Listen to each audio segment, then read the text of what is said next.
ಮಕ್ಕಳು, ಇವತ್ತು ನಾವು ವಸ್ತುಗಳ 3 ವಿಧಗಳ ಬಗ್ಗೆ ತಿಳ್ಕೊತಾ ಇದ್ದೀವಿ.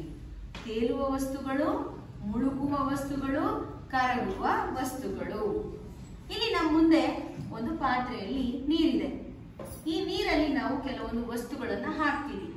ಯಾವ ವಸ್ತು ತೇಲ್ತು, ಯಾವ ವಸ್ತು ಮುಳುಗ್ತು, ಯಾವ ವಸ್ತು ಕರಗ್ತು ಅನ್ನೋದನ್ನ ಗಮನ ಇಟ್ಟು ನೋಡ್ಬೇಕು.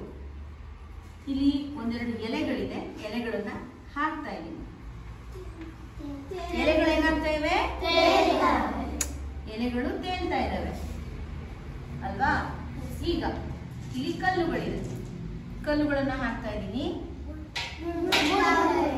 ಕಲ್ಲುಗಳೇನಾಯ್ತು? ಮುಳುಗ್ತು. ಕಲ್ಲುಗಳು ನೀರಲ್ಲಿ ಮುಳುಗ್ತು.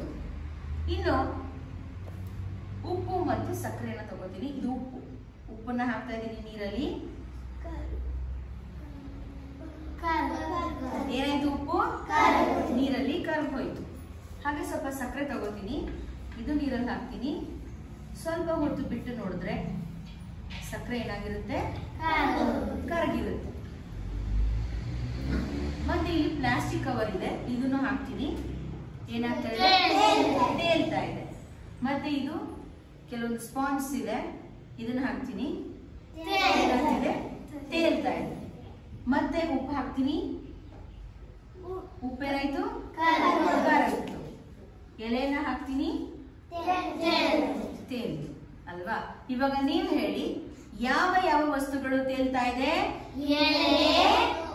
ಪ್ಲಾಸ್ಟಿಕ್ ಮತ್ತು ಸ್ಪಾಂಜ್ ತೇಲ್ತಾ ಇದೆ. ಇವು ಹಗುರವಾಗಿವೆ, ಹಾಗಾಗಿ ಅದು ನೀರಲ್ಲಿ ತೇಲ್ತಾ ಇದೆ. ಮತ್ತೆ ಮುಳುಗಿದ ವಸ್ತುಗಳು ಯಾವುದು? ಕಲ್ಲು. ಕಲ್ಲು ಕಲ್ಲಷ್ಟೇ ಹಾಕಿದ್ದು ನಾವು. ಕಲ್ಲು ಮುಳುಗ್ತು.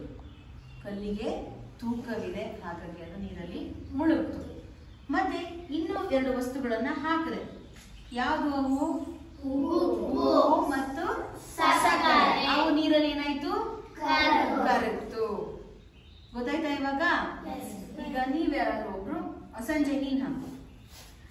ಇಲ್ಲಿ ಇರೋ ವಸ್ತುಗಳಲ್ಲಿ ತೇಲುವ ವಸ್ತುನ ಹಾಕು. ತೇಲುವ ವಸ್ತು ಹಾಕು ನೀರಲ್ಲಿ. ಕರೆಕ್ಟಾ ಸಂಜೆ ಮಾಡಿದ್ದು? ನೀನು ಬಾ ಪ್ರಶಾಂತ್, ನೀನು ಮುಳುಗುವ ವಸ್ತುನ ಹಾಕು. ಯಾವ ವಸ್ತು ಮುಳುಗುತ್ತೆ ನೀನೇ ಎತ್ಕೋ. ಇದರಲ್ಲಿ ಎತ್ಕೋ, ಒಂದು ವಸ್ತು ಎತ್ಕೋ, ಅದನ್ನ ನೀರನ್ನು. ಕಲ್ಲನ್ನ ಹಾಕ್ತಾ ಅದು ಮುಳುಗುತ್ತೆ. ನೀನು ಅಳ್ಳಿರೇ ಬಾ. ಕರಗುವ ವಸ್ತುನ ನೀರಲ್ಲಿ ಹಾಕು. ಕರಗುವ ವಸ್ತು. Very good. ಓಕೆ ಮಕ್ಕಳು, ಇವಾಗ ನಿಮ್ಗೆ ಗೊತ್ತಾಗಿದೆ ವಸ್ತುಗಳಲ್ಲಿ 3 ವಿಧಗಳು. ಅದರಲ್ಲಿ ತೇಲುವ ವಸ್ತು, ಮುಳುಗುವ ವಸ್ತು, ಕರಗುವ ವಸ್ತು. ಅರ್ಥ ಆಯ್ತಾ ಈ ಪ್ರಯೋಗ? Okay good.